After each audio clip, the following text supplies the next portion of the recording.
Welcome, race fans. It is the Sim Racing Unleashed race here at Talladega for the Jason Adams Recovery and Family Support 250 at Talladega.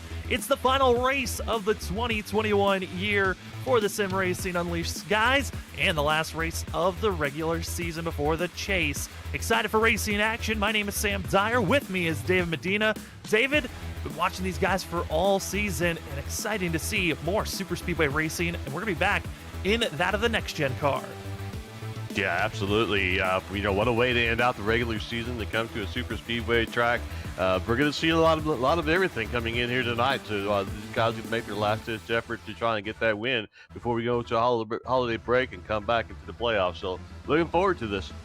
It is a big field, looking like we're going to have about 25 plus drivers getting ready to race here tonight as drivers are hitting qualifying currently. It's going to be 94 laps here tonight, so drivers going to have a long race for this 2.66 mile beast of a track, super speedway racing. David, we've seen with the next gen cars, it is all about the draft, and on top of that, super speedway racing, it's got to be all about that teamwork as well. Qualifying going to be very important to place yourself in a good spot here early on. Yeah, this is where if you have teammates, this is where that advantage comes out. If you're not a teammate, if you don't have teammates, then you're scrambling to try and find somebody to work with, because that draft is such a big play. Going into pit road, coming off pit road, all those cars grouped together, it's going to make that pit stop really critical. So you got to be able to team up with somebody if you're not on a team, and if you are on a team, you got to find a way of being able to get together, get linked up, and be able to draft together. We're seeing some drivers running the high line as take a look here at that of Brandon Hartwell, going to be the driver all the way up to the wall, trying to build up that momentum on this first timed lap, while we're already seeing other drivers putting down their first times. First lap, fastest driver currently is going to be that of Mike Chamberlain in the 70. But as we take a look here, David Medina, we're excited to see how the drivers are going to be attacking this course once we hit the green. But this first lap, how important is it watching this 25 getting so close to the outside wall? Yeah, that's really where you want to be when you're trying to get that momentum up. You want to ride around as close as you can to that wall. Just get that wide arc as much as possible as you can. As we see him, he'll start coming down here as we get ready to go by the checkered flag and hug that checkered flag. But you want to start off high, get as much speed, much momentum going through, and then make that last lap your fastest lap. And right now you see dropping all the way down to the yellow line, complete opposite of what Hartwell did first. First lap, the momentum is built up. And currently, after a lot of these drivers putting down their first times and some finishing off their second, it's going to be that of Isaiah Sutherland, who's going to be top of the board in the number one machine. As we continue to watch that of Hartwell, where will the 25 be? He currently was the only driver that stayed all the way on the high line on that first lap. So 13th on the board currently, and it's looking like a lot of drivers, about more than half the drivers, deciding to not hit the track for qualifying. Interesting call. I think a lot of the drivers want to be making sure they are out of trouble in the early goings, as here comes Hartwell coming through the tri-oval and out of the tri-oval, coming to the line. 25's hoping for a lot of good times here and across the line currently, and after that go, still going to be 13th on the board. Hartwell not able to advance at all on his time. Yeah, a little bit surprising. I'm sure he's probably a little bit surprised on that he didn't pick up more time on there. But this is the great thing about this track here is that yes, you want to qualify up front and be the person that starts on the pole. But this is one of those tracks that you can work your way up. You can work the draft and the side draft and be able to work your way up. But there's a lot of different strategies that come into play here. You already mentioned some guys that kind of not are choosing not to qualify yet. I mean, they might not qualify at all and start towards the back. That there comes with its own risk as well. You could easily lose the draft and put yourself in harm's way back there. Yeah, one of the drivers that has not hit the course at all, and with 20 seconds left in qualifying, will not even have a time put down. Last week's winner at Richmond, Chuck Sweeting, is deciding to start in the back as here comes Cedric Hunter. Second time, we'll see where the Hello Kitty machine finishes. Across the line, Cedric Hunter, second time, going to be bumping him up to 6th place on the board as qualifying now comes to a close. As SRU's qualifying is done, drivers getting ready to put themselves on the grid. David, that of 94 laps for these drivers, 3 sets of tires in pit road to work with. It's going to be a marathon of a race, all about patience, but I'm wondering how aggressive these drivers are going to be in the early going. Yeah, that's a great question, and I really think that it's gonna probably be a variety of things out there. Some of these guys that are starting in the back, they're gonna probably slowly work their way up. They want to kind of let things sort out and see how it plays out. But I think if you're in the top 10, top five, some of these guys you're probably a little bit aggressive. Especially if they haven't had a chance. If they're looking to get that first win. They might want to be aggressive early and get to the front. Now, I can tell you this, like you mentioned, this is a long race, and fuel strategy comes into play. That being that number one car is not usually the best place to be if you're trying to save fuel. Yeah, it might not be the best place, but you're going to also be looking for your teammates. As top in the board, going to be the number one of Isaiah Sutherland. Second's going to be that of Mike Chamberlain, with Gino Morrow going to be in third. Steven Stimpian going to get fourth place. Larry Blair going to get fifth. Cedric Hunter moves up to sixth place after his late qualifying time. Dave Bush going to be in seventh. Eighth goes to Mark Whitley. Mike Peters going to get ninth. In 10th place going to be the 14 of Brad Delph. Going to be your top 10 currently. We'll give the rest of our top 20 over to you, David. All right, starting in 11th place, we got Robbie Darnell. They've been followed by Jonathan Smith in 12th position. Stephen Leffler starting in 13th position, and then Brandon Hartwell bringing up the 14th spot. Rounding off the top 15, we got Chuck Sweeting starting 15 with Gator Racing, and then Andrew Phelps, who is starting in 16th position. 17th, we got Ryan Dunkelberger, and then in 18th position, we have Michael Yarrow. So moving on to 9th position, Dakota Bryant and Justin Malarkey in the top 20. Then in 21st, it's going to be that of James Bryant, that of Clifton Ashley going to be in 22nd. 23rd going to be that of Kevin Roy. Paul Cohen going to be in 24th, with that of Jim Colemansberger going to be in 25th position. 26th is going to be James Adams, but James Adams will not be racing here tonight. He is just going to be running the first lap, going to be our control car, as he is going to be just running shortly, going to be missing a couple of weeks. As again, this is the Jason Adams Recovery and Family Support 250. Some issues have popped up. We might be putting a link down for the PayPal, but big supports to the Jason Adams family, as tonight's race is dedicated to Jason Adams, and a couple of other drivers going to be in 27th. That is Mark Kozemski, as well as Robert. That of Chiswick's going to be back in 28th. So a potential of 27, 26 drivers going to be racing here tonight, as Justin Malarkey did not hit the course, as he'll be having to start on pit road. Interesting call from that of the 37, if he's able to get back on track. But up front, we're seeing the 24 leading the way. David, I know it's a very, different situation, but Adams will be making the chase, but missing a first couple of races is going to be put himself in a difficult spot. But all the pressure is going to be on all the other drivers to make sure that they can make the chase. We'll give updates on the drivers that make it in on points or wins in the upcoming weeks on social media, as we will not be having the updates on the points for this race. It's all about who's going to get the gold, as the 24 rides up front and leads the way as drivers about to go green here at Talladega. Yeah, it's good to see Jason out there on the track leading these guys here. So, we'll look forward to seeing him back on the track after a few weeks. But yeah, this is it. This is the last regular season race. So, for some of these guys that just haven't been able to, get that win, this is one of those tracks that anybody can win. You get the draft. You get a little bit of luck on your side, because that's what you need when you race these kind of tracks, and you can end up sitting in that winner's circle at the end. Yeah, and we think back to other super speedway races that have been ran at the beginning of this season at Daytona. It was Dave Bush that got the win there. Will we see another super speedway win for the 53 as Adams pulls it off? So does the pace car, and the driver's getting ready to go green here, and through the long tri-oval, it's the waiting game. If we were at any other track, right now would be where the finish line would be, but here at Talladega, it's after the tri-oval. That's when the drivers get to the restart zone, and we are green. It's Sutherland, Chamberlain gonna be your front runners, already on the cloud pedal and already seen on the high side. Stimpian's the one driver that's got a good run, as the one of Sutherland takes us into turn number one. Yeah, turn number one, seeing these guys side by side. There's a little bit of breakaway already on the bottom line, but that could spell trouble if the top line is able to stay as close as they are right there. Three or four cars on the top line, if not more, could make a big run on the inside line. There's a lot of strong drivers on the outside lane. I mean, you look at that of Stympian, who's the second car in line. You've also got Cedric Hunter.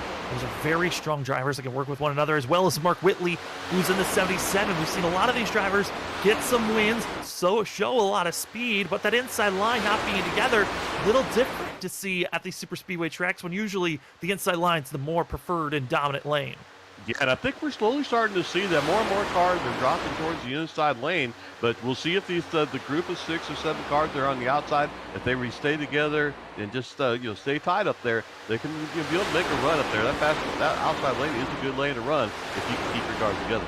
Yeah, I mean, you just see so many strong vehicles that are on that outside lane that we've seen at other tracks. I mean, Stympian, that of Cedric Hunter, Mark Whitley, as well as Dave Bush, and also the 14 of seeing that of Delth, who's going to be working with one another. I mean, so many strong cars on the outside, but just showing that you need to work together if you want to be moving forward. 2 laps in of 94. And, this is kind of the aspect of the racing where you're going to be seeing drivers shuffling back and forth. Those that want to be up front leading this thing every single lap, and those that are going to be a lot more reserved and patient. And that's why we're seeing a large gap of drivers that are kind of creating their second pack already. Back in 13th, we're already seeing that of all the drivers that did not qualify, just lingering and waiting to finally make their move forward. Yeah, I think we're already seeing the guys who are going to show us how patient they are. Like you already said, the 13th position on back, just the second group. So we got a long race to go, pit stops to play out, maybe some cautions to throw in here. So some of these guys are going to take it a little more cautious, kind of hang back and try to avoid that big one on this track here. But some of you guys up front, they feel this is the safest spot for them. Be them up front, let everything happen behind them. So we'll kind of see who's taking the right strategy. Yeah, I mean, it really is one of those things where drivers are constantly thinking of not if the big one happens, but when will it happen, and are we going to be involved, especially with there being no fast repairs and how aerodynamically, important these cars are. Got to make sure you don't get yourself in any trouble, and just like that, we see the 70 of Chamberlain, just one tiny little shuffle, gave an opening, and Sutherland right back to the leading point on the inside. Yeah, it is sideline, still be able to hold it together and pull away. Now we're seeing a little bit of fade on the outside line. So we'll see if those guys with the 4 cars up there tucked in pretty well tight on the outside lane. We'll see if they can work their way back up. And also we're starting to see a lot of drivers now trying to duck back to the inside line. It just takes so much momentum to get cars in line. You need to make sure that you've got yourself at least, 6 drivers in line, if not 7, to really make that outside lane have the momentum to move forward, as we're seeing what once was a very strong outside groove now diminished to nothing. Everyone else has dropped down low, finding their opening and just putting themselves in a spot where they're safe. And you see the lone driver on the outside. It's that of the driver that qualified in second, Mike Chamberlain, drifting back, and he needs to find an opening quick, as the drivers are now in the single file choo-choo train aspect of Talladega racing with these next-gen cars. It's now the waiting game here, David, until the drivers have to hit road. Yeah, exactly. We're kind of wondering to see how that was going to play out and how long they were going to go. And so here we see 5 laps in, they start getting single file there. So we'll have to keep an eye on Mike Chamberlain, see if he's able to get down inside there and be able to keep that draft. But yeah, you don't want to be the last guy to fall in line, because you can lose several spots and they have to hope to catch that tail end. You also can see on the hood of that of Mike Chamberlain of the 70 that we're riding on board with, also having the logo of the Jason Adams Recovery and Family Support 250 on the hood. A lot of these drivers actually going to be having special schemes ran here tonight to kind of give a little bit of honor to Jason Adams. And again, big support to the family. Prayers to them, as we're not able to disclose what happened, but we are very thankful that we're giving all of our support to the family. Yeah, absolutely, and hat off to this administration and this league for doing so. So we're definitely looking forward to seeing him come back on the track. But just thinking of everybody out there, see you soon. And meanwhile, these guys here, we're kind of seeing the line split up again, and two little side packs going now side by side. Yeah, I thought maybe we're going to stay in line for a little bit longer, but you could just tell everyone does not want to just wait. On the inside, though, very slow, was disconnected for the first couple of laps. It's going to be that of Steven Leffler, missing out on the first couple of laps. Currently 4 laps down is the 72. Very misfortunes for Steven Leffler. He's going to need a couple of cautions to get back into this race. Yeah, definitely a rough start. Something you don't strategize that far, being that many laps down that early. So he's going to need a little bit of lady luck on his side here, and just kind of looking back at at the difference now, back from the 18th spot to the 19th spot. It's about almost a 4-second difference. You got the 1.33 from the leader up to the 18th spot, and then it dropped down to 5.82 with Clifton and Ashley back there. So it's definitely some big difference. Different gaps here on the packages or on the groups that are out there. So the first group out here, just doing a good job staying in line, and then you still got those cars on the outside, 4 or 5 cars that are out there, just being able to hang together. So again, it's curious. It's way early to see, but it's going to be curious to see how these guys just continue to work this drive. And then what you don't see is a lot of people just trying to jump for the lead, and I think that's because they're trying to save fuel and get that additional lap on there. Yeah, trying to save fuel. I think also trying to just figure out early on how well do these next-gen cars really want to be working with the draft. We saw earlier this season, first race of the season at Daytona, a much narrower super speedway track. Here at Talladega, you can get a lot more wider and away from one another, and that kind of takes away the side drafting power, which, David, we talk about side draft a lot with the current Cup car that's on iRacing, and also with the next-gen cars. Side drafting is so important and could be a detriment as well if you're trying to move forward. Yeah, absolutely. As we see here, a little bit of 3 wide there, but yeah, that side draft, it doesn't speed up your car. It just takes that air, it tucks it underneath the wheel well of the car in front of you or to the right or left, and whichever you're side drafting, it slows that car a little bit, takes a little bit of their momentum away. So you're going to see that a lot on tracks like this, and I think we've already seen it, but these guys are going to keep working that draft to try and gain position as they can. We know that qualifying is going to be very important to make sure that you have the best start, but if you find allies, it's going to give you an opportunity to really start moving forward. Currently, looking at some of our biggest movers of the night. Biggest mover is going to be the 26 of Andrew Phipps, who's going to be currently up to 6th position, up 10 spots from where he qualified in 16th.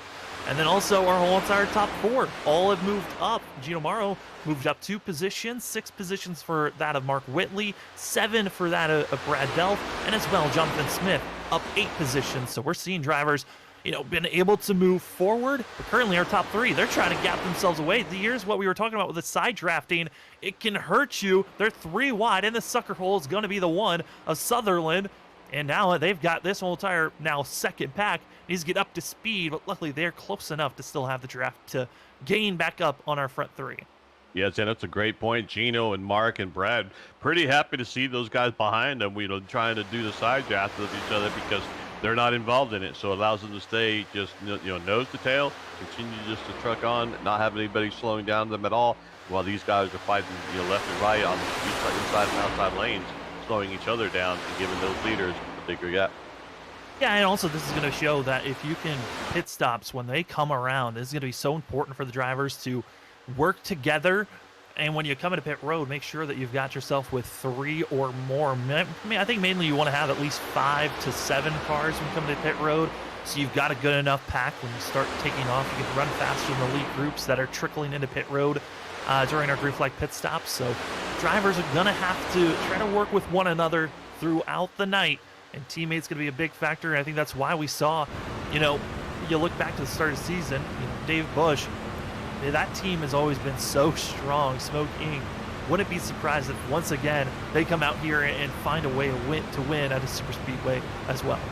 Yeah, it wouldn't be surprising at all. And, one of the main key things here is communication, right? Being able to give it to teammates, you can communicate, especially when you're coming down, the pit road, because of the fact that, all you're going to come down at the same time.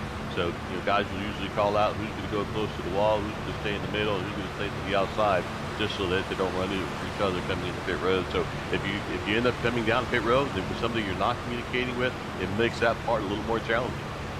And as we're riding on board with the 27, gain a sense of what it's like. It is so claustrophobic at times when you are in the pack and you're just seeing these drivers side by side.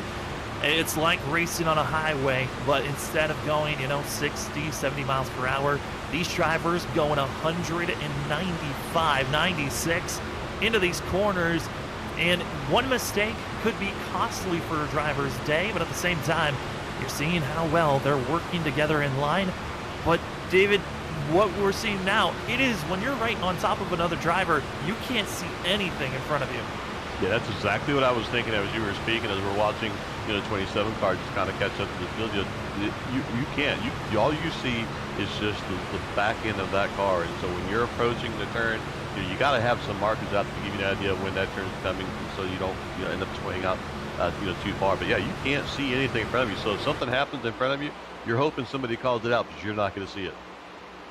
And then you also got to be thinking of spotters. I know for some drivers, their spotter is the iRacing spotter that they're given. For others, they actually download extensions that allow them to have a little bit more detail given to themselves, some visually details, and others more audibly details that make sure that they are being told you're 2 wide, 3 wide, clear, or even the very scary 4 or 5 wide. If you hear that, you are nervous and you're shaking in your boots if drivers are getting that antsy around you. Oh yeah, yeah. You start white knuckle driving around here when you start hearing that kind of stuff because it's no longer what you're doing on the track. It's what the other 2 or 3 that are outside of you are, that are doing as well. So you're relying on everybody to be able to hold their lane and stuff at such a high speed. And these guys, they make it look easy right now, but as we start getting more and more laps on and heat in the tires and stuff like that, these guys following behind each other. That's the cars that really struggle. The ones that are following real close to each other. And that rear end wants to start stepping out just a little bit, but these guys doing a fantastic job, still showing a lot of patience out there. So 15 laps into this, and we're starting to see a little bit of breakaways, but man, we're going for a long race here. A very long race, and do want to give note there was an incident in the second pack that we do not have a coverage on. Clifton Ashley has gone into the wall after a bad bump that was given to the 10 by the 51 to Paul Cohen, and looks like the 10 in pit road, and Clifton Ashley could be calling it a day with the amount of right side damage that's on that machine. We still stay looking at the drivers that have moved up. This, looking at the Hartwell in the 25. These drivers initially, we noted on it in the first 5 laps, backed away from this lead group. They were over a second and a half back, but then worked together. There were about 7 drivers that moved forward. But you noted on it before that we were seeing some drivers fading back and having issues to staying with the lead pack. And I think, if anything, a lot of the drivers got to be careful, as Chuck Sweeting, our winner from last week, he's now made the second pack, be 14th on back. These drivers very much off the pace and are going to possibly need a caution to get back into the racing action. Yeah, just kind of difference in lap times here. Mario's running a 49.47, and Chuck is running a 50.04. So we're definitely some time lost up there. I just don't know if the second group just isn't able to, really get tightened up. You don't want a whole bunch of dipping out from the lead car. You want to be able to stay right behind them as much as you possibly can and as close as you can. As you can see here, you got a little bit of a gap between the second and the third car there, and you got to have that real closed up gap in order to make some time up. Yeah, I feel like with these next gen about to be turned now into current gen Cup machines, expecting a lot of changes to be given to these cars throughout the upcoming months as the new NASCAR season is right around the corner. And this aero package has been so interesting for a lot of the drivers on iRacing. You've been hearing a lot of complaining from one side, those that feel like it's a lot more teamwork aspect of super speedway racing. A lot of different hearsay to this aero package. But David, I got to say, it does add a factor of strategy when you come into pit road that I think that really wasn't there before this current aero package that's so dependent on, side drafting and making sure you're on top of one another. I love the fact that it changes things up to where pit road seems to be one of the most important factors if you're still in this lead pack. Yeah, and I think that some of the feedback that we're getting from drivers also goes to the different type of driving styles that all these drivers have. And it fits some of the guys' driving styles better than it does others, and so I think, updates continue to happen. It's just going to be a constant learning curve for all these guys, those updates come out and stuff. But you're right. I think it does add another aspect of it, of when you're going to be pitting, who you're going to be pitting with.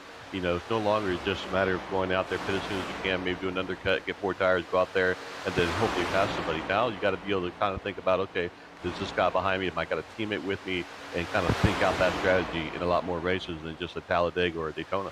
Yeah, well, there's a lot more of just hero moves that you can make on yourself previously. Now you got to make sure that you've got your teammates and allies to work with you. As you see, we're looking at this third pack in the field. You can also note that on the bottom right on our track map, the large clump that's on the middle of the backstretch currently, that's your lead group. Then you've got this other cluster of about 3 or 4 drivers in front of the green circle that you see. That's the second pack. This is our third pack that being led by the 58 of Dakota Bryan, as well as Jim Kolmensberger going to be all together. This group's trying their best to gain up on that of Chuck Sweeting and others that really lost the lead pack, and they're hoping an extra 3 drivers is going to help these guys move forward. But the big issue here, David, this group that we're watching currently, they're almost 13 seconds back from our leader, and it doesn't seem like much on the track map, but certainly you look at the time, that is a huge chunk of time and distance that honestly might be too big to gain up, especially since we're 20 laps into this 94 lap race. Yeah, and then if you just kind of keep an eye on their lap times, their lap times isn't helping them to try and close that gap up. So you're right. It's good to take something, a caution or something to happen, for these guys to go ahead and catch back up to the pack and change up their game plan. But it's just right now, they're in trouble, and they're gonna need some help to get out of that hole. But in the meantime, you just got to keep. There's nothing you can do at this point but keep, running the line that you're running, try and tighten up that group, and hope that something, some caution comes out and gives you another chance to re-rack it and change your game plan. And the drivers in front of that of Dakota Bryan going to be, as we see here, Chuck Sweeting as well as Mike Peterson going to be those first drivers, and then James Bryan just got caught by Dakota Bryan in that third pack that is now merging from our pack of 3. That was our second group. This is now merging into now what would be our second pack. It's crazy to think how much things can change here in just 5 laps as we move back up to the lead group.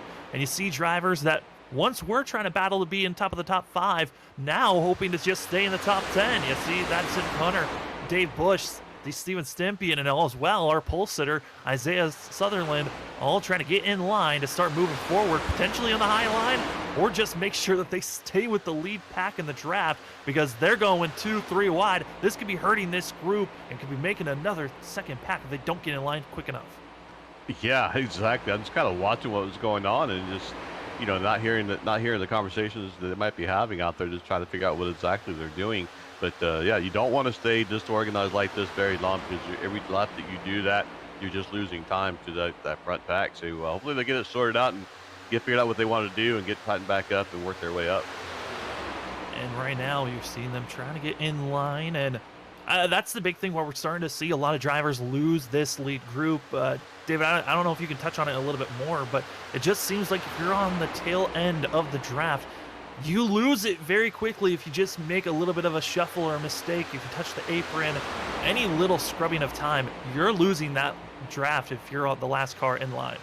Yeah, absolutely. It's a dogfight. If you're that last car in that draft, it's a dogfight to be able to stay in that stream, to catch that stream right, to be able to work your way back up. So, like you said, you take that corner and you just move up a little bit too high, or you catch that apron and lose a little bit of speed, you're going to lose that draft in a heartbeat. And then you're going to have to wait till that next pack comes and catches you and hope you can catch on to them. So you got to get it figured out. The interesting part is that don't normally run just the same line as that car in front of you. You got to run a little bit higher up to be able to stay in that stream. Yeah, I was just kind of looking at the last, like, for example, Senator Hunter, his last lap time was 50:19. Looking at Gino Mario's last time was 49:61. So it just kind of tells you about some of the time that they're losing as they're trying to get this stuff sorted out. Yeah, a little bit of shuffles can be very costly if you're not in tune with the drivers around you. And still going to give note on the drivers on our ticker.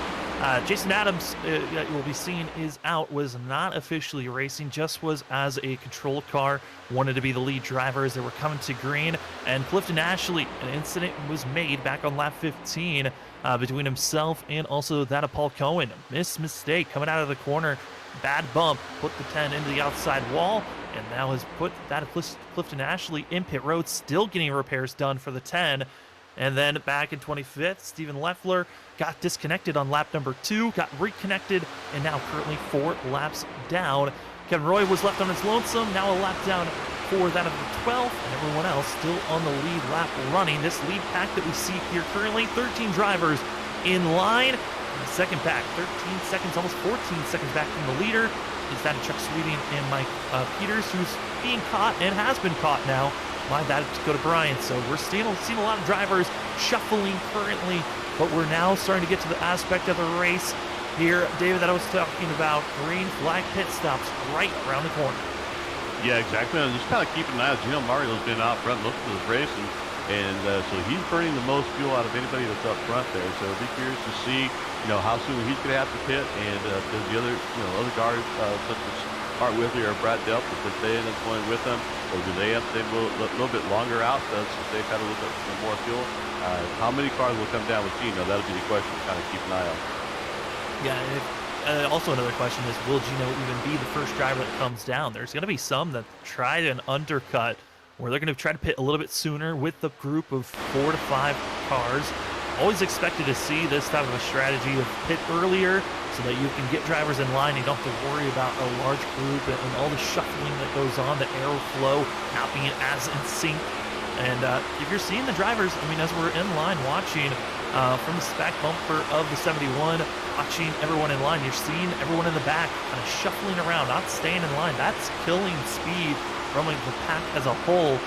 If you've got a lot more drivers that are just single filed out and not being attached or being a tow for other drivers, they can really put down some fast lap times. That's going to be the key to who's going to make the decisions here. As everyone's still in line, we're now 26 laps in here at Talladega for the Jason Adams Recovery and Family Support 250 here at Talladega. Thank you for joining us on Freaky Fast Broadcasting for that of SRU Sim Racing Unleashed. What a season it's been so far. Mark Whitley, the driver that has the most wins, currently with 5. And also Mark Whitley currently second on the board. As take a look at some of the other drivers and where they are currently. 44, Robbie Darnell, currently in seventh, excuse me, but just running in the middle of this group. And it's kind of a safe place to be if you're that of Darnell, because you've got a little bit of a buffer behind you. You're right on top of the drivers ahead of you, so you easily can back off, drop to the inside before these drivers are getting ready for pit road. Yeah, definitely in a comfortable spot there. Like you said, you've mentioned the options that he would have, so that's a good spot to probably be in right now. To just have to kind of see how it plays out. But Sam, you brought something up a little bit earlier that was just kind of interesting, and talk about maybe short, a group of guys maybe fitting a lap or two before the rest of the pack, because you're right.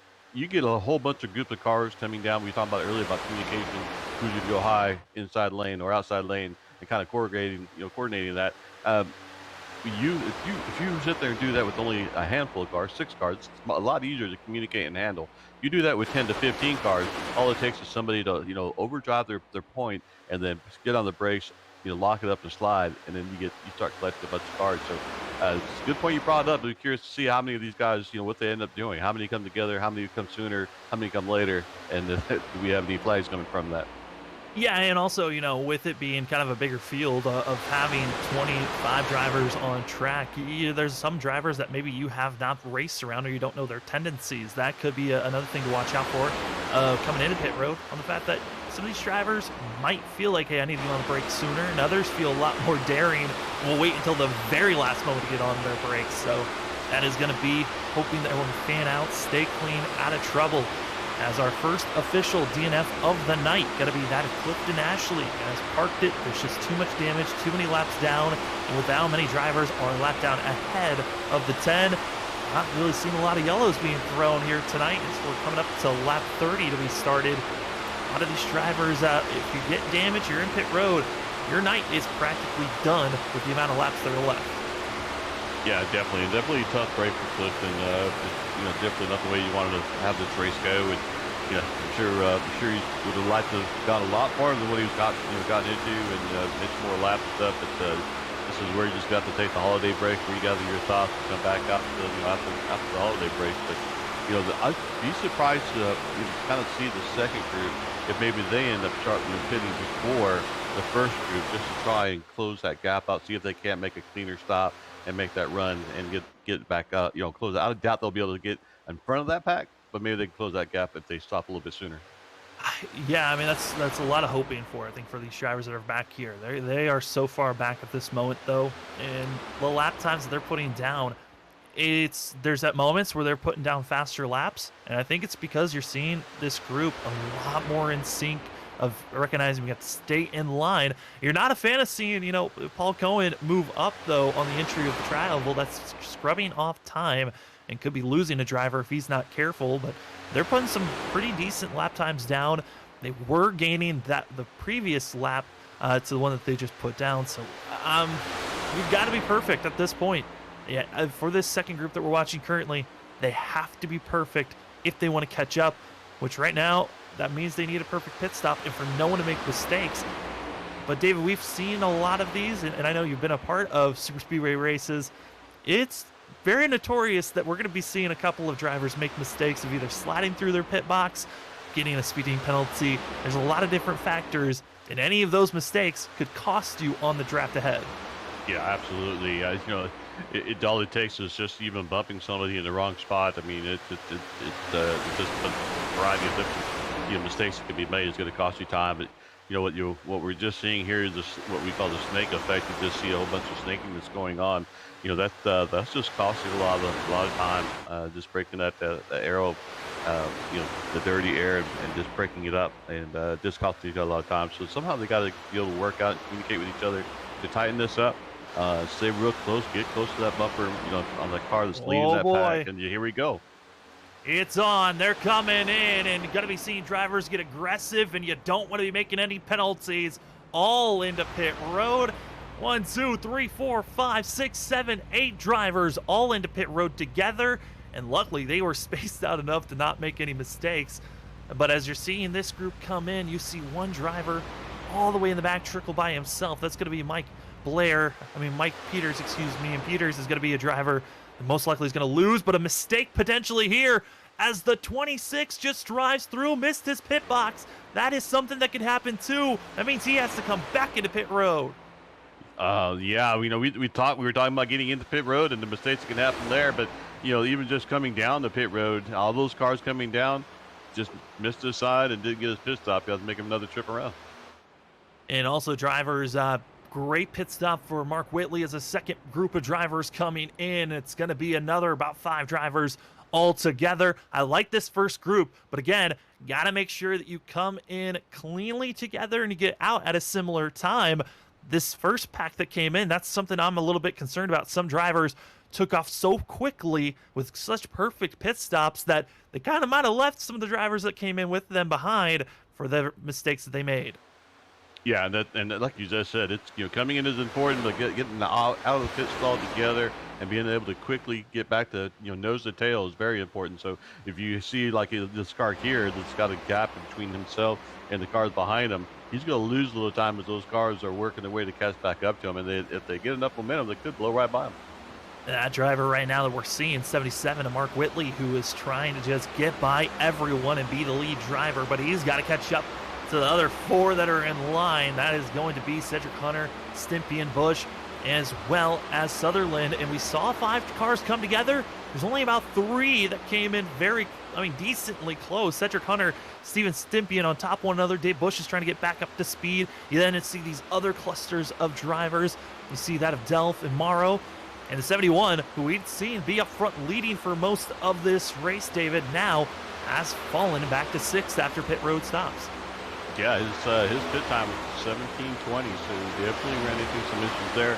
Maybe he slid through his box and had to back up, but definitely the slower pit stops we had. So that just goes again to talk about the importance of pit stops here, even at this track. You've got to be able to get your pit stall, hit it right, get out, and stay with that group. And just a challenging moment for him, but he'll get an opportunity to try it again. Well, pit stops are done. Drivers are going to be starting to get back up to one another. Mistakes. We look at pit road, and there was only about 1 driver, and that's going to be that of Robert Chiswick. Caught speeding, also had a little bit of damage to repair for that of the 6. He'll try to get back out there and racing as soon as possible, but everyone else, first stops are done. This lead pack trying to get together and trying to make all the passes gained by Dave Bush and others. The next 2 drivers, over about 3 seconds ahead, is going to be Cedric Hunter, Steven Stimpian, who are sitting ducks to that of Mark Whitley, Delph, that of Morrow, and Bush that are all in line. You also could throw in that of Brandon Hartwell into this lead group. Everyone else behind, they're so spaced out. I don't think that they are going to be able to catch up. This race could turn into a 7-horse race here to finish out, as we will then take a break here quickly. We'll come back as we race it to the next pit stop. 1 more pit stop to go before we get to the end of the race. We'll be back in just a few here on Freaky Fast Broadcasting.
Welcome back, ladies and gentlemen, to Sim Racing Unleashed here on Freaky Fast Broadcasting. It's the Jason Adams Recovery and Family Support 250 at Talladega.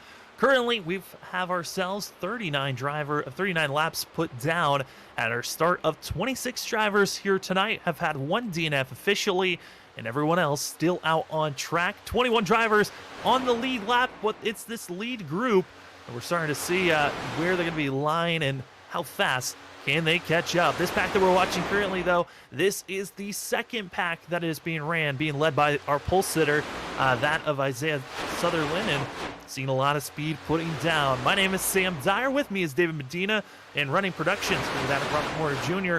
David, been watching these drivers, just got done with their first green flag pit stop just 7-8 laps ago for some. And currently, we're seeing a very large division of who got a good start and packed up with one another, and those that made mistakes under their pit road stops. Yeah, absolutely. And, the pit stops and the mistakes and stuff like that, if you make a mistake and there's a caution that comes out, you kind of get a do-over. But when you have a long green flag run like we're having now, those penalties and those mistakes, they even stand out and are more costly than ever because of the gap that continues to grow during that break. And so especially if it costs you lose the draft, that's kind of what we're seeing now. We got a variety of different groups out there, and just gaps that are being grown. But I have to give credit to these guys just constantly working together. Great pit stop by all these guys coming in, large groups and smaller groups, making it all work out. Yeah, and what's interesting to see is the drivers that are up ahead, a lot of, there was just 1 to 2 lap difference between those of our front two, Cedric Hunter and Steven Stimpian, to Mark Whitley, Delph, and Morrow. Morrow, Delph, and Whitley all pitted a lap sooner than our front two, but got to give credit, at least when they came in, they still had a group of drivers around them to work with. Cedric Hunter and Steven Stimpian came in with 3 other drivers. Dave Bush was one of the other drivers came in, that is Sutherland, and I believe also it was blanking on the other driver that joined them, but they lost track of one another, and it kind of split up what was a 5-car group to just 2 that were up front. But that gap, though it once was 3.5 seconds, it is now less than a second between second and third. And here's when that toe really starts to kick in. We start to see that our leaders, our front two, be sitting ducks currently. Yeah, and I think that's just a great job, by Mark Whitley and Brad Duff and Gino, just to kind of work together. The mistakes that were made coming in the pit road and stuff like that, nothing you can do about it. You got to regroup, try and work your way back up, chase those leaders back down. And so, good job by them of getting tucked back in and fighting hard to get that draft. And you see, once you start getting that draft and stuff, as long as you stay in line, you see just the amount of time that you're gaining as that car's in front of you breaking the air for you. And really starting to see this closure just flying through, and the speed difference right now, 5 miles per hour difference between that of Mark Whitley and also Steven Stimpian and Cedric Hunter. And that's where the speed difference is going to kick in. Comes up to the high line, going to be getting to the side draft, going to slow down the 81, and just like that, Mark Whitley moves high. I would have liked to see the 77 move even higher to try to get further away, but a great call by that of Steven Stimpian, trying to side draft right back at these drivers, but they're side by side. It's 4 drivers that were in line versus 3, and here comes the outer groove. What a pass by that of Mark Whitley, Delph, and Morrow, and they're making the charge to be our front 3. Yeah, great job of working that side draft. Like you said, it would have been nice if they would have side drafted and went to that third lane to get that breakaway, but nonetheless, they made it work. And, they're still staying up there, so we'll see if they stay up there, if they drop down. As we start seeing them drop down out here, you'll have to leave that other car out there all by himself, and he's going to have to try to duck in somewhere here and keep the draft. But good job by by Mark Whitley and Brad, just to be able to work and get their way back up there. An excellent move for themselves. Mark Whitley, who was running in second for most of our first half and first stint of this race, now going to be our leader. Currently the 77, who has been dominating most of the season, comes in second in the points. And Mark Whitley, he's looking for win number 6 of the season. As you see driver go high, that's going to be the 26 of Andrew Phipps, who's going to be just trying to get out of the way of our leaders. And for Phipps, this has got to be demoralizing. He was a driver that was up in the top, that of the top 5 before green flag pit stops. Missed his pit box coming in, had to drive all the way through, back into pit road, and now a lap down and has lost the draft of our lead pack. Yeah, I've been there myself, and it's extremely frustrating when you're, kind of running basically by yourself right now. But what he's got to do now is just get in and go right behind this group, try and catch that draft, minimize the loss, and then hope for a caution. He's got to be able to hope for a caution to try to get some help. But definitely a disappointing feeling when something like that happens. Oh, you saw Mark Whitley, and also that of seeing Delph make a great move. Well, let's see that Cedric Hunter as well as Steve Stimpian and Busch trying to get in line, making the pass potentially. Cedric Hunter can drop down, but the goal is to get Steven Stimpian to that second car clean. So he can drop down cleanly, but again, they just cannot get the run moving. That of Hunter just is forced to the inside, trying to get a little bit of a draft help, and now pops up, trying to give a toe to the 81 as it comes out of turn number 2. Yeah, coming out turn number 2, going through the long backstretch here. We see the 81 just really tucked in behind Cedric, so that's going to be, a great push there, and a great drag, and going to be able to clear him. And we see Dave Busch with them as well. So great job of that outside group to be able to push their way up to the front and then dive to the inside. And the big thing that got them moving, I noted on it when we first saw it, Mark Whitley and Delph and also Yarrow, they did not move all the way up to that third lane. Practically, we saw Hunter, Stimpian, and Busch all move up and have their cars on the third dotted line, trying to basically be up in that third lane, and that's where they were able to break away from the side draft, make the move big enough. But now I'm expecting to see a lot of slashing and dashing back and forth. When will we see Mark Whitley, Delph, and also Hartwell, and maybe even that of Morrow, work together to try to make this very similar move that we just saw from our top 3? Yeah, I imagine if he can get the guys behind him a little bit closer and get that run on Dave Busch, we might see it pretty soon. But some really good racing between these guys, these 6-7 cars up here up front. And noted on, that of Mark Whitley being so good, so consistent, third in points, and 77 coming in with his 7 poles, 5 wins, 8 top 5s, 9 top 10s. Looking like one of the top drivers, but he's just behind that of the driver that's running in second currently, the 81, Steven Stimpian, first in points, only has 2 poles, 2 wins, but it's the consistency. Out of the 11 starts for this 81 team, Steven Stimpian, 9 top 5s, 10 top 10s, the best in both of the top 5s and top 10 category. It's that 81, and that's why he's top of the board in points, and right now trying to get win number 3, but he's getting a lot of help from the 53, Dave Busch, our previous winner at a super speedway at Daytona to start off the year. Will Dave Busch be able to sneak away with a victory here tonight? Yeah, that'd be a great question. It'd be great to see Dave get a second win of the season. But those stats that you were reading off was just impressive between Steve Stimpian and Mark Whitley. Just 2 different approaches. You have one guy that has 5 wins and just doing a phenomenal job. You have Steve Stimpian, who's been inside the top 10 just about every race that we've had, and sitting there as a points leader. So it just goes to show all the young drivers out there that it's not always about winning the races. It's about being consistently finishing up front, finishing in the top 10, top 5, and staying consistently up front. And that's what we're seeing. That's a great story to see. And it's going to be interesting to watch how the playoffs and how the championship plays out between these guys. Absolutely. It's going to be the chase format for the drivers once they get to the playoffs in 2 weeks. Going to have the break for Christmas break next week, then also New Year's break. Then we'll be back to racing here for these drivers Sunday night, starting off January 9th. Going to be at Auto Club for that race, 100 laps at Auto Club. Going to be very similar racing to what we're seeing here tonight. A lot of side drafting, pack racing, and trying to utilize as much teamwork as possible to get up front. As we're seeing lap traffic going to be running high, trying to get out of the way. This is going to be that of Blair and also others that are trying to just stay high, comfortable, and let this lead pack go. Yeah, and just a little bit I'm watching. It's just the Brad Delph a little bit behind Mark Whitley there. Just such the gap that's just kind of growing there. So just kind of curious to see as to if they're going to try and close that up and try and make a run to Mark, so they can try and make a pass on the outside. But you would think it'd be a lot more closer than that. So just kind of curious to see how that's going to play out for them. I mean, also, it might be just a comfortable thing. They were so aggressive for these past couple of laps, trying to get right on top of one another, trying to give space potentially to cool off those engine temps. When you are riding right on someone's back bumper, those temps can raise. And David, are there moments when you're racing here where you just get into that methodical racing of turning laps, being in line, where you kind of forget about your engine temps? It's very easy to do so. I mean, it's definitely if if you're not used to looking down at your gauges, some of the other tracks that it's not a big deal. But here, when you're tucked in and running such high RPMs and high speeds, it's really easy to forget about that. And the next thing you know, you get a quick warning, and if you don't catch that warning, there goes your engine. So it's really easy to do that because you're so focused on that car in front of you. We talked about before that you can't really see anything when you're following a car, so you want to pay your attention to that. So it's really easy not to pay attention to your gauges, and then you have a mishap happen.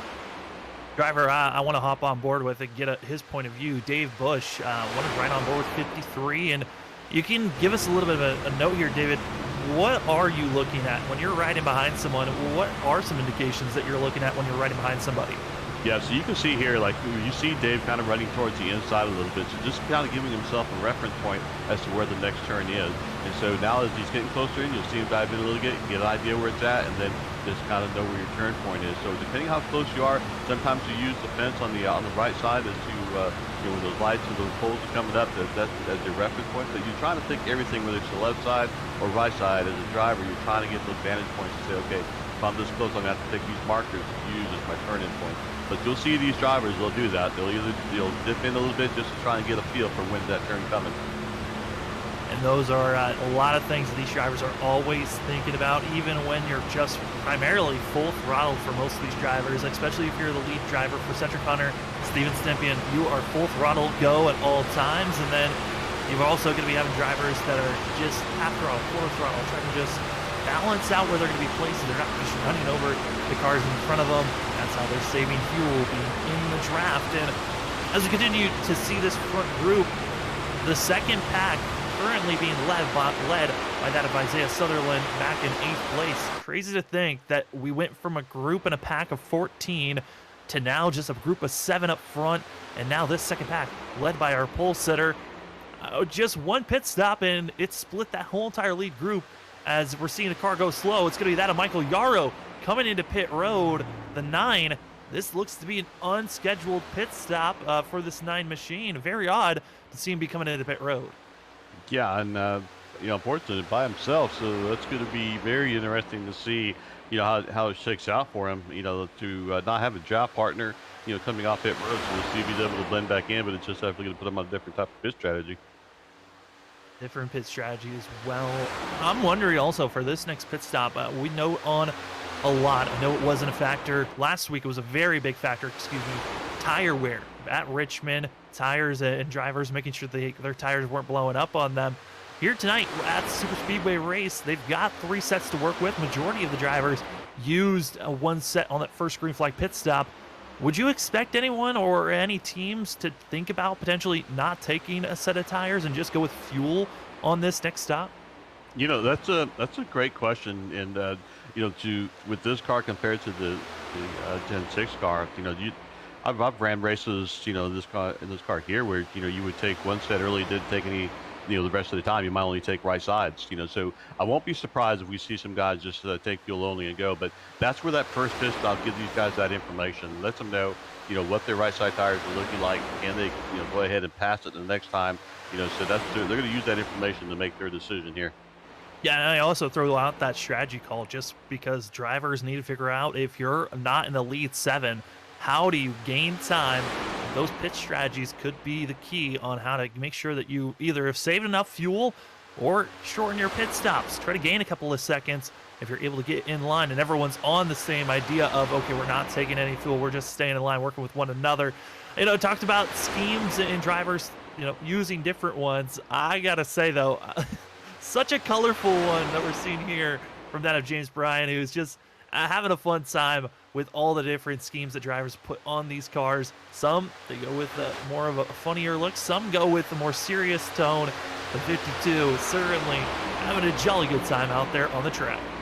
Yeah, he definitely has my vote for the coolest looking paint scheme for tonight's race. So definitely enjoy looking at the scheme that he puts out there. So heck of a job there. As we see, this is a pack of drivers that are running currently back for 15th, 16th, 17th, and 18th is this group, and they're going to be currently running about 40 seconds back from our leader, which means we could be seeing these drivers go a lap down. Potentially, we could be seeing Cedric Hunter and Steven Stympian catch up to this group in just about the next time they come into pit road if they make mistakes and this lead group doesn't. So the speed certainly changing everywhere where drivers are at. And this lead pack, they just continue to put down some of the fastest lap times, and it's incredible to see. But the patience and also the focus to stay in line and not shuffle around too much, that's what's keeping this lead pack so fast and about to lap down potentially another cluster of drivers. Yeah, it's a great job by this group here. Just basically saving it to more towards the end, rather than all the racing happen towards the end. Meanwhile, you got to be, at the end in order to have the chance to win. So these guys just staying in the front pack, staying behind, comfortable, just playing follow the leader right now until they get to this last pit stop, and then come back on the track and then make a go for the win. But as every lap goes by, that intensity level, especially on this pit stop, that intensity level of making that perfect pit stop is going to go up, and that opens the door for a mistake to happen. And for sure, as we continue to look at this lead group, we're seeing in line, front three. We talked about Steven Stympian. We've also talked about fourth place runner Mark Whitley and his stats coming in. Cedric Hunter, a leader currently at tonight's race. This is only his 5th start of the season, running a part-time season for the 11. But with all the times that he started, of those 4 races that he's ran so far this season, 3 of them he's finished in the top 5, and 3 of those races as well, because he's finished in the top 5 for 3 races. 3 races he's finished in the top 10. Only 1 race where he finished outside of the top 10, and he's hoping that today is not going to be the second race for that, and trying to go for his first win this season. Cedric Hunter going to be one of the drivers to watch out for, but we know they're playing nice currently. But when they come out of turn number 4 on that white flag, the gloves are off, and you're going to be doing everything you can to get across that line first. Absolutely, and and if you're in that lead position, if you're in that first car, you're driving out of your rearview mirror. You're looking to see when those cars behind you are going to try to make that that dart to the outside, and then try and block that, and then try and block the inside. That guy, the busiest person going to be on that last lap is going to be that leader. Yeah, they're going to be busy all over the place. Lap 60, getting closer and closer to when we're going to be seeing these drivers come into pit road. And I got to say, for a lot of these drivers, they've got themselves some pretty nice racing rigs. Some are going a lot basic. But hey, if you're trying to get yourself into building a racing rig, here's a place that you want to go. Advanced Sim Racing. And if you're trying to get yourself any type of promo code to make sure you are set up, Advanced Sim Racing, they've got yourselves a 5% discount code. Use the discount code FreakyFast5 for 5% off. And I got to say, if you're looking for a hub to just get into making a racing rig, they've got yourself covered. They are one of the fastest growing North American sim racing chassis, as well as sim racing retail stores online in 2020. So they have, gotta say, one of the best websites to go check out. First time I looked at Advanced Sim Racing, I was so impressed on the amount of gear that you can go purchase from these guys. So go use the promo code FreakyFast5, get 5% off. It's well worth the purchase, as seeing the drivers still in line racing around. And as they're racing, they're probably hearing the wind in their ears. They're having a good time listening to that. Well, they also could be feeling what they're hearing. Go get yourself a game or two from ButtKicker. Feel what you've been missing. David, I know we've talked about ButtKicker a lot here on Freaky Fast Broadcasting, but a game or two, it allows you to feel the sounds instead of just hearing them. And what a aspect of changing the game, having a game or two, be able to feel when a car is sliding instead of just hearing it. It could change how you're racing these tracks. Oh, absolutely. I've added once my rig in just a few months ago, and I tell you, it's added just a completely different feel to the rig. And like you mentioned, just to be able to get that that action and what's happening with that right rear tire, it's just amazing. If you put 4 of them on there and you get all that feedback, I mean, that as a driver, that's what you want. The more feedback you can get, the better decisions you can make. You know what your car is doing, and but I just can't race without my ButtKicker game or two that I have now. I just couldn't do it. Yeah, and even when the pandemic started, I got to say, a lot of pro drivers, a lot of IndyCar pro drivers, and also other professional drivers noted on how much feeling is such a big factor to when drivers, when they're feeling feeling how when the car's reacting. I always, you race virtually, you get so used to just visibly and hearing different sounds and cues and feeling on the force feedback on your wheel.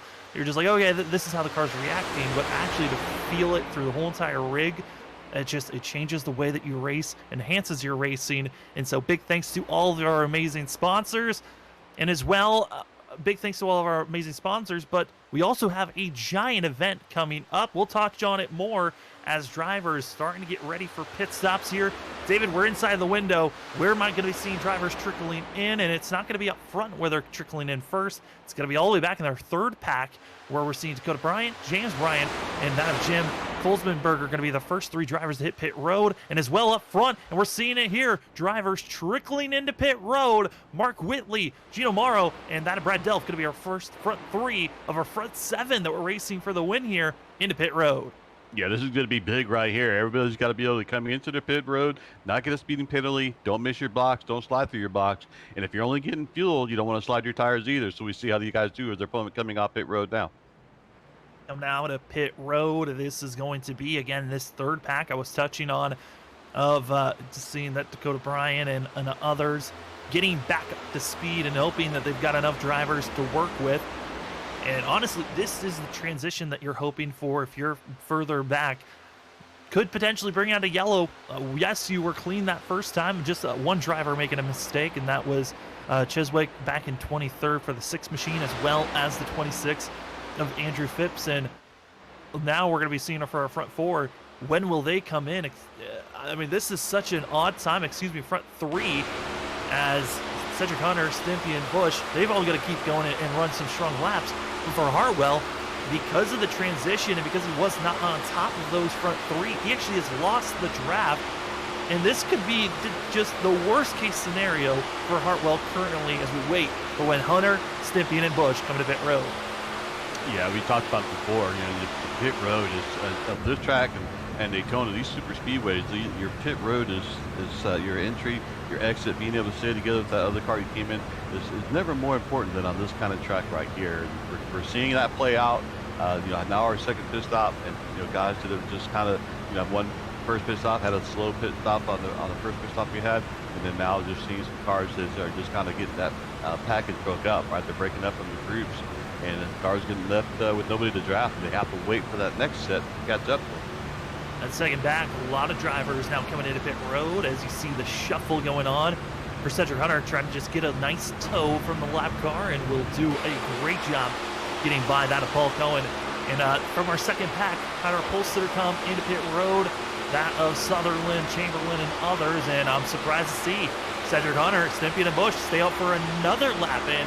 Looking at the lap times between our leaders of our top three and back to Mark Whitley, Delph, and Gino Morrow, still our front three running 2/10 faster than those that had just came into pit road. Yeah, and I think some of that has to do with just getting reorganized after you come off a pit road. And so I think that these guys up here are just decided, hey, we're already organized, we're nose to tail, while these guys are trying to get group back up. We might be able to stretch this lead out a little bit longer, so let's stay out a little bit longer and see if we can't stretch it out. Talked about Brandon Hartwell and kind of a heartbreaking moment for himself. Lost the draft, not going to be a part of any other group, and actually came into pit road by himself. The 25. Chances of a win has now been chalked into he needs a caution to come out as we still wait and see. Busch, got to be careful though. Dave Busch getting a little bit further back than I would like, and he could potentially lose the draft if he's not careful for the 53.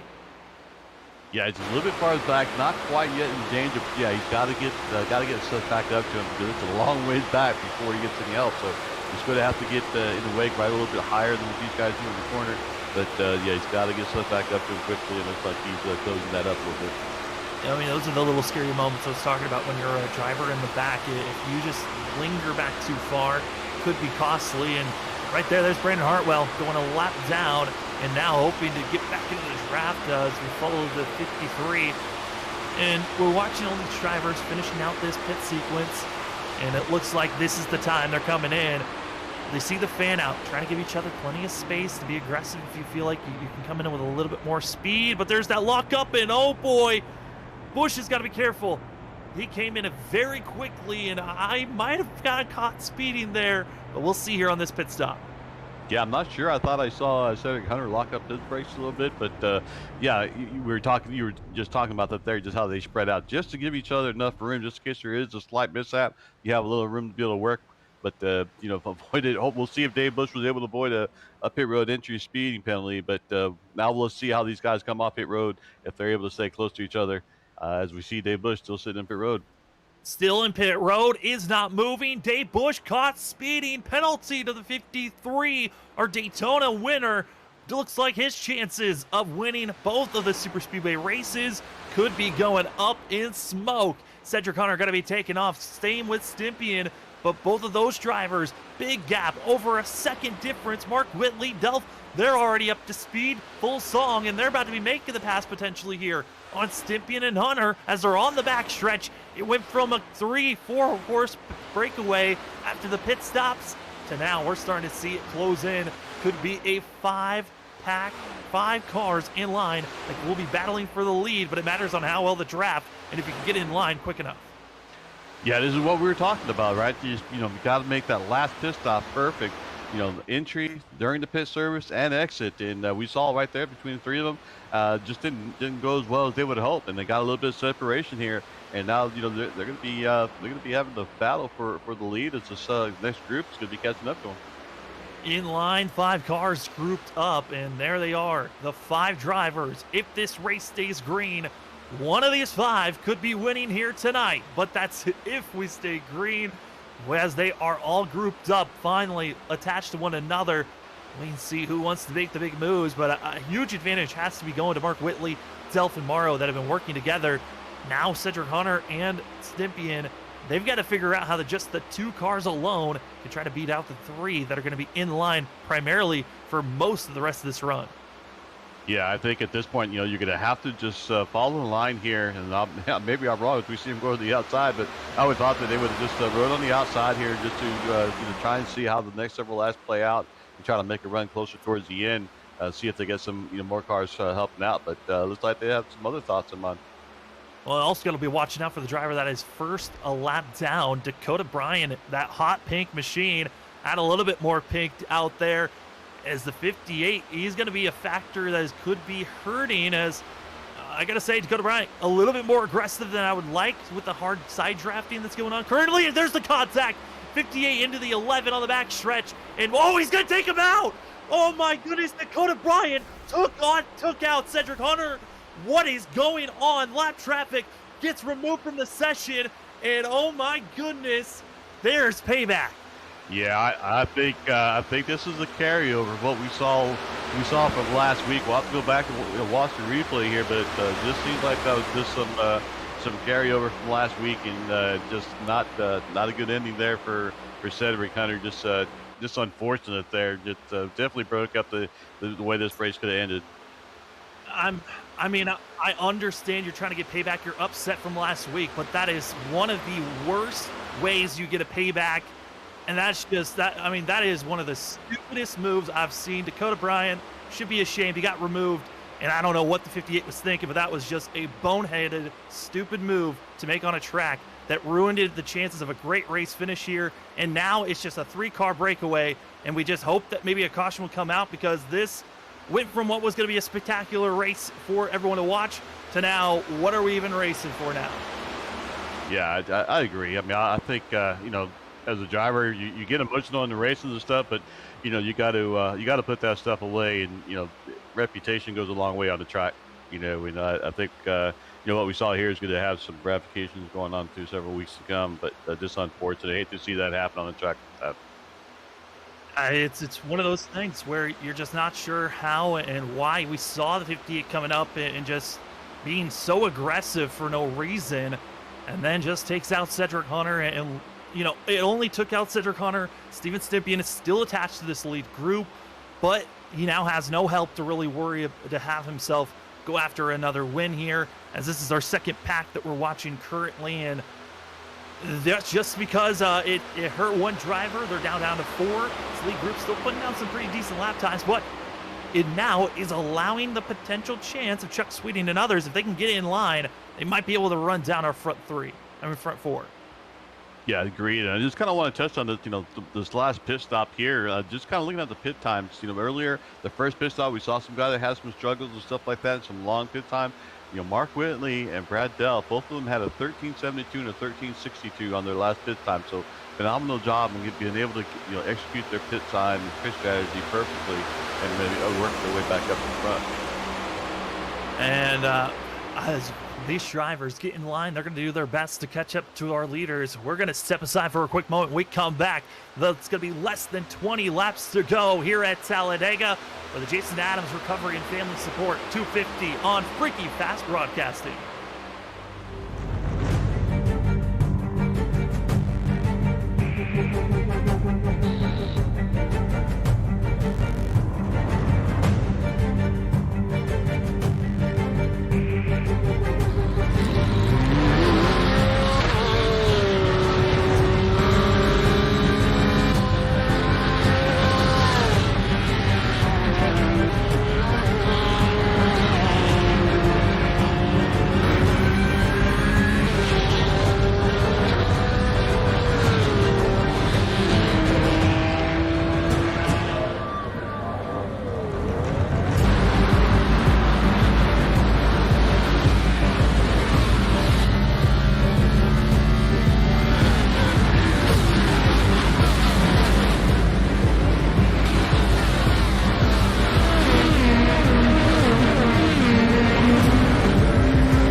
All right. Welcome back.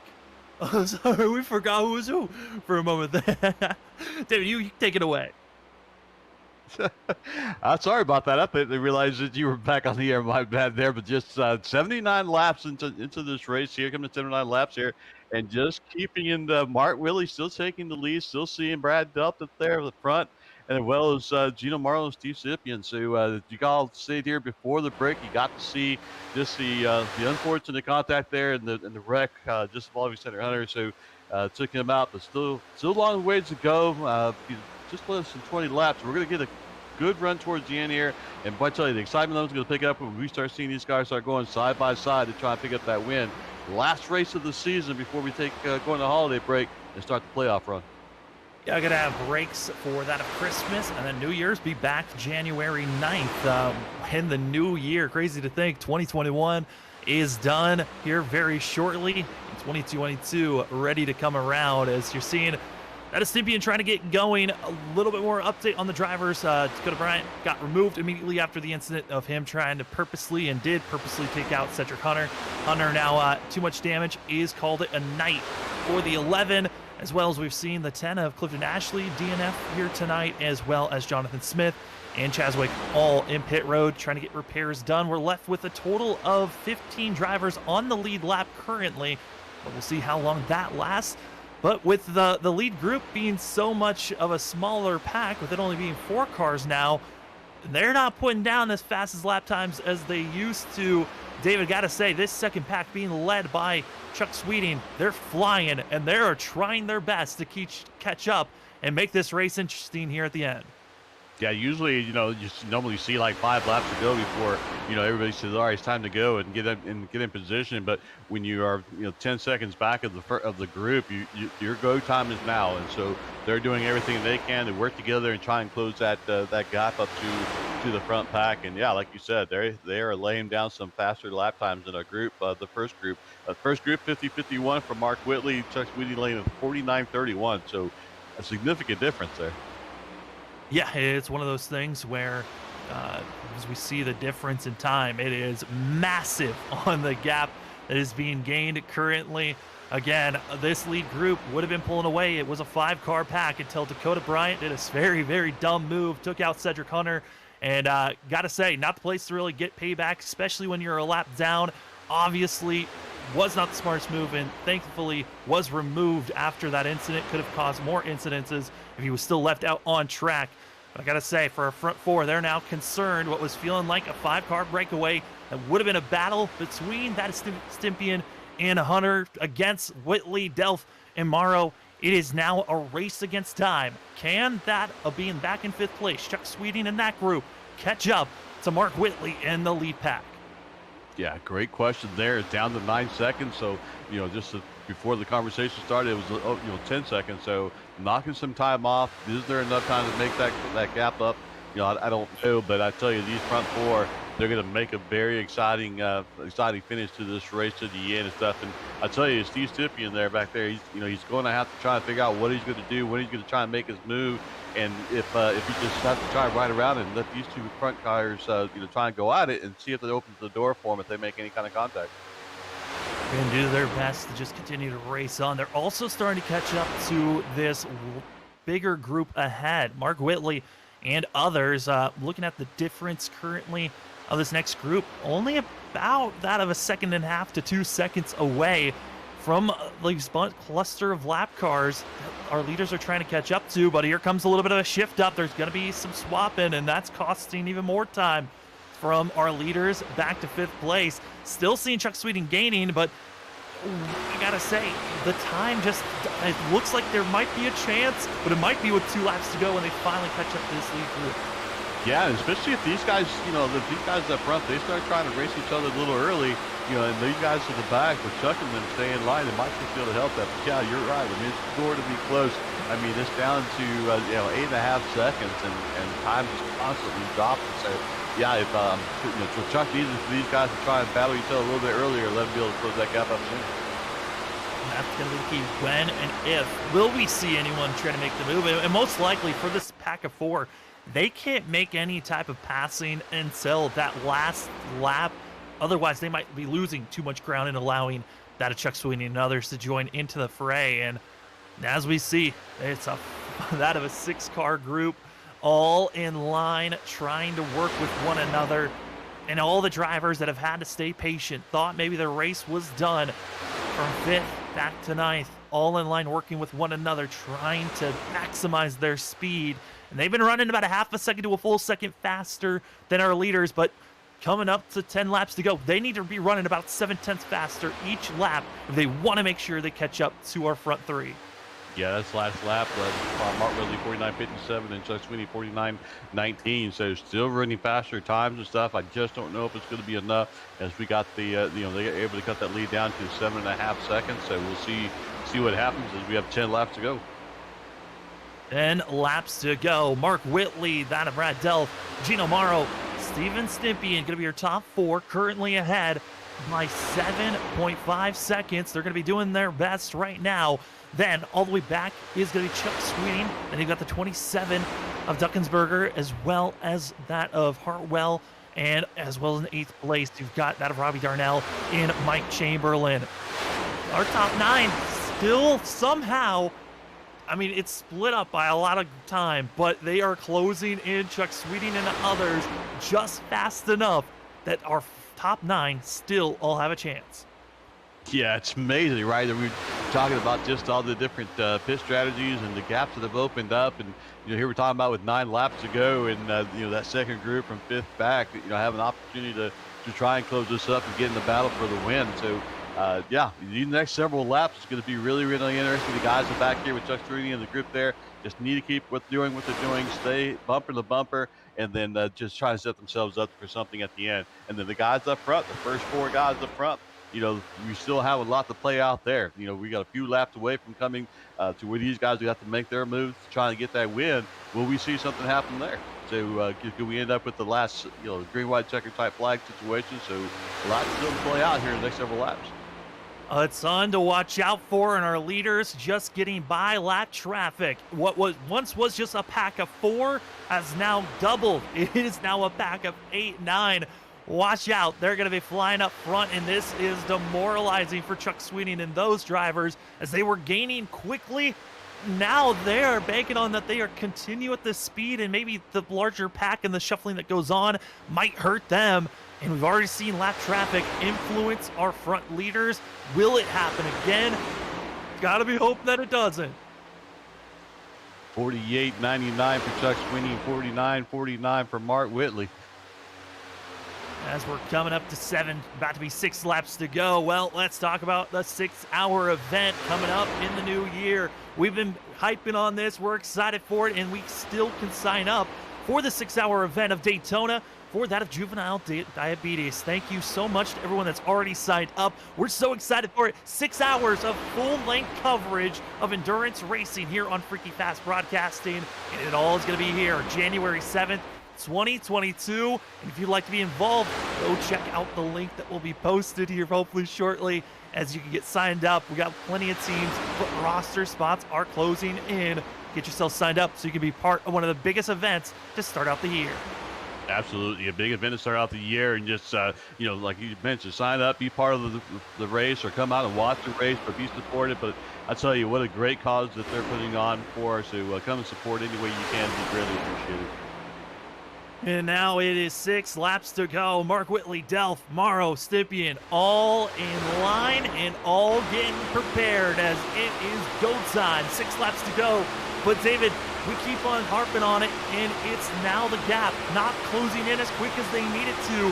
Chuck Sweeting and others, they need to be gaining about a full second a lap if they want to close in, and they're at a detriment. They weren't from doing the right amount of gaining. Lap traffic helping out the leaders. Yeah, definitely, and then just the backpack, just about as tight as they were a few laps ago.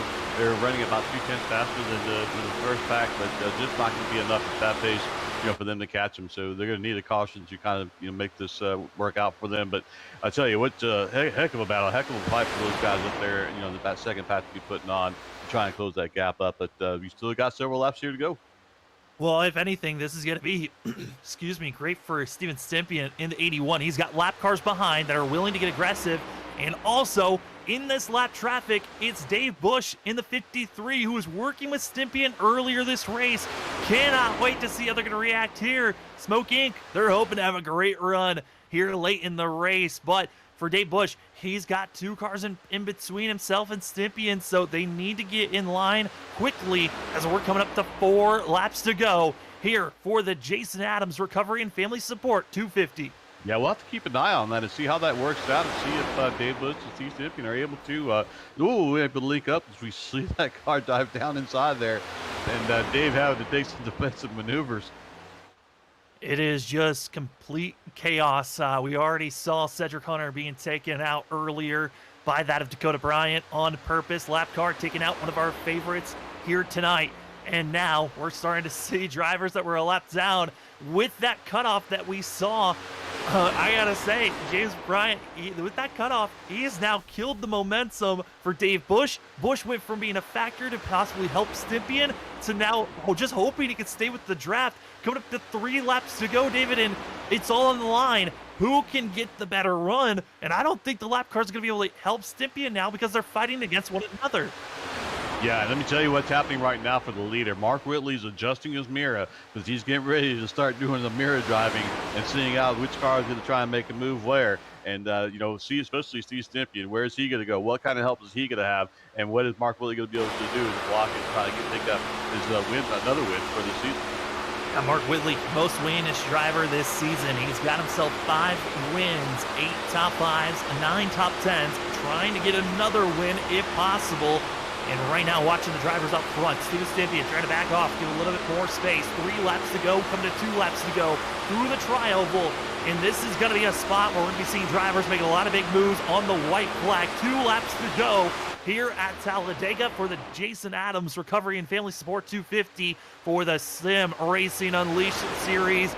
Next-gen cars, it has been a pleasure to watch them race. We've seen pit road strategies be the key, but coming out of turn number 2, I gotta say, David, it's all on the line between these front 4, but if a caution comes out, it would change everything. It would change everything, and it doesn't have to be from the front 4. It can be from any of these cars on the track. Could be a lap car that ends up causing it. So we're still a lot to be nervous about if you're the leader or you're the one of these cars up front. As we see Steve Stimpian running around in the 3rd position. So now it's the point of trying to set yourself up, and are they going to be willing to dump, as we see right here, to hang out Mark Whitley and try and make a win? Little bit of shake and bake through the tri-oval as they're coming across. It's going to be your freaky fast white flag as they come across the line. It's going to be that of Brad Delph making the pass through the tri-oval. Mark Whitley now drops back to 3rd. Steven Stimpian looked like he was hopeless and now is up to 2nd, run on the 14's back bumper. But if Steven Stimpian wants a chance, he might need a little bit of help. Will Mark Whitley help the 81 or will they get selfish? First and 2nd in points, now in line for 2nd and 3rd on track as Brad Delph trying to get the win for the 14, going into turn number 3. It's all Brad Delph, Steven Stimpian, Mark Whitley, Gino Maros lost the draft and no longer a factor. It's just our top 3. Where will they go? Where will they move? Will they wreck each other out of turn number 4? Here comes Brad Delph up front. Will Stimpian make the move as they come through the tri-oval? Here comes the inside, outside. They're not able to make the move. Brad Delph by himself gets across the line and wins here at Talladega. The Jason Adams Recovery and Family Support 250 goes to the 14 of Brad Delph. What a great run for Brad Delph to be able to pull that off. And I tell you, that's kind of what it's going to take is that how do you beat the driver that's got the most wins? Well, you just go ahead and dump them. Don't give them any draft help. Leave him without draft, and then that's exactly what Steve Stimpian and Mark Delph did. They worked together to get around him, and then Brad just did a fantastic job to be able to keep Steve Stimpian and Mark Whitley behind him. So congratulations to Brad for getting that win. I mean, it all took just aggressive moves. Had to force Mark Whitley to go high with low, just evaded the 77's block, and there was nothing Mark Whitley could do because Stimpian was following. Great moves all around, and Brad Delph gets the win. And what a momentum placement for the 14. The playoff chase right around the corner in just 3 weeks when we'll be seeing these drivers again here on Freaky Fast Broadcasting. And it's going to be Brad Delph with the momentum after getting the win here at Talladega. The Jason Adams Recovery and Family Support 250. It certainly had a show, had some sparks, had some flares, had some fights, but it's the 14 of Brad Delph that gets the win, and as he burns it down, we'll step aside. Mark Whitley, Steven Stimpian, Brad Delph, going to be your top 3 that we interview in our post-race show in just a few.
And we are back for the post-race show for the Sim Racing Unleashed Talladega race for the Jason Adams Recovery and Family Support 250. Drama was all over the place, and the man that was leading when the drama happened did not get the win. We set it down to third place. David Medina got that of Mark Whitley in the 77 here for an interview. Mark Whitley, Dave Medina up in the booth. You got a copy? Yeah, I got you. Man, what a race there, and a heck of a job. You started in eighth position, finished third. Looks like you were in the catbird seat to be able to get this win and pick up your sixth win of the season, and just didn't play out that way. Did you kind of walk us through the last couple of laps there, and what could you maybe done different to be able to hold them off? Yeah, I had a couple teammates in the race. Myself, Gino, and Jonathan were all on driven, and we had a couple people kind of working with us on a alliance partnership type deal tonight. It was actually it was Brad and Mike Peters, and we were all trying to work together, and we got a little separated. But toward the end of the race, it was wound up being 3-on-1 with three of us against Stimp, and I was kind of happy with it. But I was kind of hoping when that Cedric incident got involved in it, he was going to be with it, but that was about the only chance I had for the regular season championship. But it was just kind of cruising the last couple laps. Then I know Brad's trying to make it into playoffs, and he was literally telling me, he's like, well, I'm trying to make it into playoffs, so I'm just going to try to pass. I'm like, hey, do whatever you got to do. And then I think Gino went for the move, and he got strung out. And then Brad and Stimp went for it, got around me, and I was trying to get a slingshot and hoping Stimp was going to pull out and I could maybe fake it and go 3 wide for the lead. But I don't think Stimp was ever going to try to pass him, or at least he didn't get a run to do it. So we just kind of sat there and ran third. These races, especially these long ones, they get a little boring in the car. The only time they get interesting is about time for pit stop, trying to strategize, make sure you get out front and get back together and try to pull away from everybody. 94 laps is probably a little bit too long for me, but we'll take it. I mean, Talladega, anytime you can come out of Talladega race, not a scratch on the car, no incident points, and finish top 3, I mean, can't really be disappointed with it. I was hoping for another win, go for 6 wins, but right now it's mainly focusing on the playoffs, trying to make sure I make it all the way through to the championship race on that. Yeah, absolutely. Just big picture racing, and that another great looking paint scheme on that number 77 Harpoon design there. So your 10th top 10 finish here, just a little short on your win. But anybody you want to put a shout out to? Yeah, great shout out to Harpoon Design Brantley. He always making sure I look good on these tracks with these nice paint schemes. Did a little festive one the last week or two. Big shout out to him. If you want to get a paint scheme done, check him out, harpoondesign.com. He's also got a bunch on trade and paint if you want to check out his previous work. And big shout out to all my family tuning in every week. Support group, always great having their support. And for y'all putting on a great broadcast. And also got to thank the league. 94 laps, great green flags, no cautions at Talladega. It's pretty impressive. It was probably a little boring in the car, but it was pretty impressive to go the whole race without a caution. So big shout out to them too. All right, with the last several laps were definitely not boring at all. Pretty action filled. Just to see you guys battle out towards the end. So enjoy your holiday break here, and we'll see you coming back into the first race of the playoffs. Thanks again, Mark Whitley. Good luck to you, and Sam, take it back up to you. Yeah, that was Mark Whitley in the 77. Now to second place, we go to that of Steven Stimpian, who got the show of a lifetime. Steven, it's Sam up in the booth. You got me? Sam, how you doing, buddy? I'm doing good. Noted on, you got probably the best seat of utter chaos there in those final couple laps. You had to see Cedric Hunter be taken out there, and then you had a chance to almost win the race. How was it in those final couple of laps? I was blessed. I have hold my breath there when Cedric got taken out. I was like, oh man, that's not what I needed to see in front of me. But didn't have any teammates there at the end. Just happy I battled back to second. I didn't think I was gonna get top 3 just because there's a little damage from me scraping the wall trying to avoid that wreck, but managed to pull it off and just make the moves at the right time. Help Brad win the race. It was good to see him win. And with you finishing in front of of Mark Whitley, regular season champion, as we're going into a couple of weeks of break, how does it feel becoming the regular season champion after a very long, hard-fought regular season?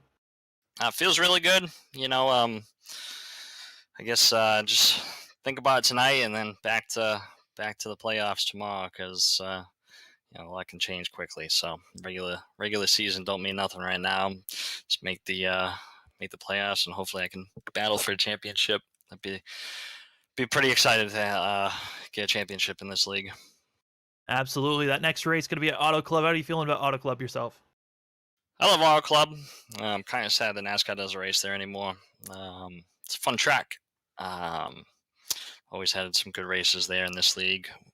Looking forward to a little 2-week break for Christmas and New Year's, and get right back to Auto Club, and hopefully get myself that third place win. It's eluded me the last 6-7 weeks, so hopefully I can get a win and look forward to the rest of the season, I guess. But I think I'm locked into, as being a regular season champion, I'm locked into the final spot in the last race. So it's good to know, but that doesn't mean anything. I'm gonna still race hard and try to win.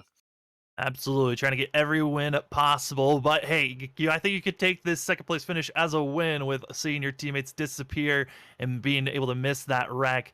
Steven Stippian, before we let you go, the floor is yours for any shout-outs. Of course, my teammates out there, Dave Bush, Hunter Haywood couldn't make it tonight, but wish he was here. And Cedric, working well with him. It was fun. I know Whitley said it was boring all race, but I was on top of that wheel pushing Cedric for a good 20-25 laps there, and that was a good time. But it's good to see that you can bump draft in these cars again.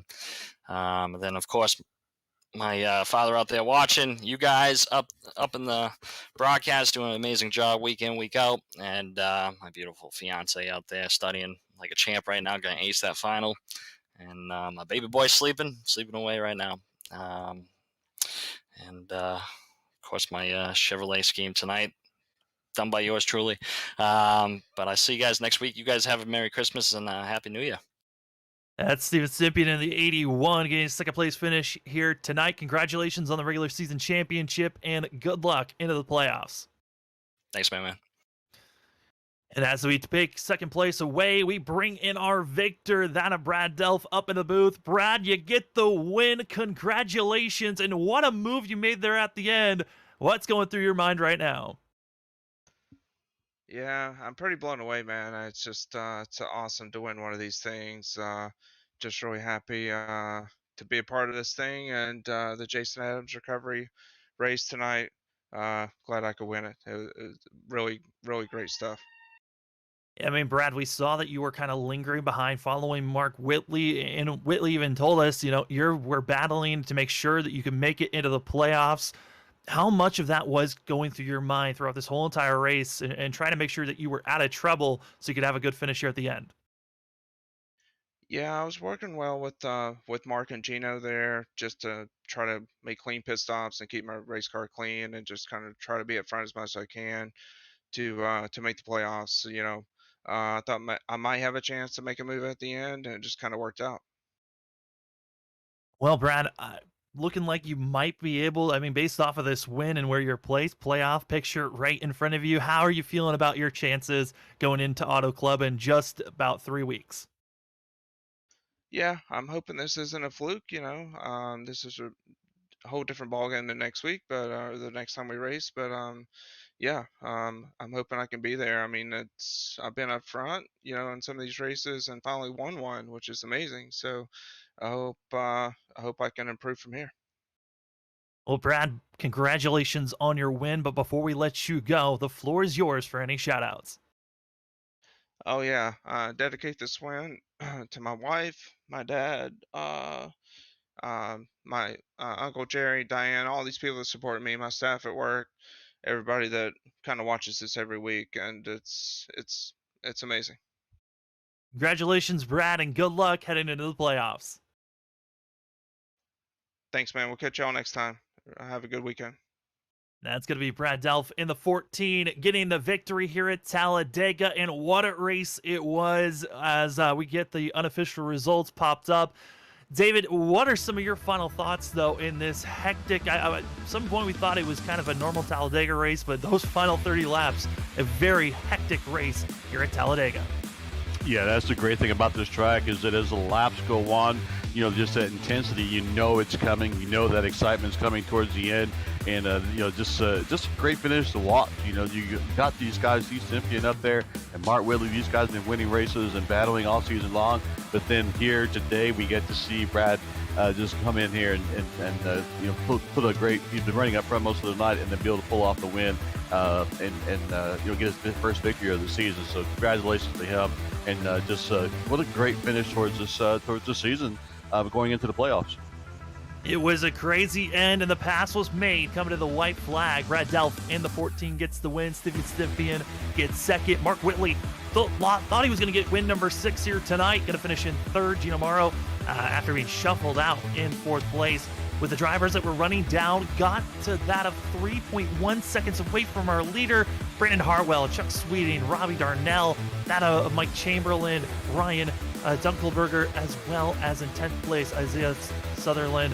Great runs by all these drivers. They try to get even better, but you look outside of the top 10, there's a lot of disappointment for drivers. 11th on the back, all 1 lap or more down at the end of this race.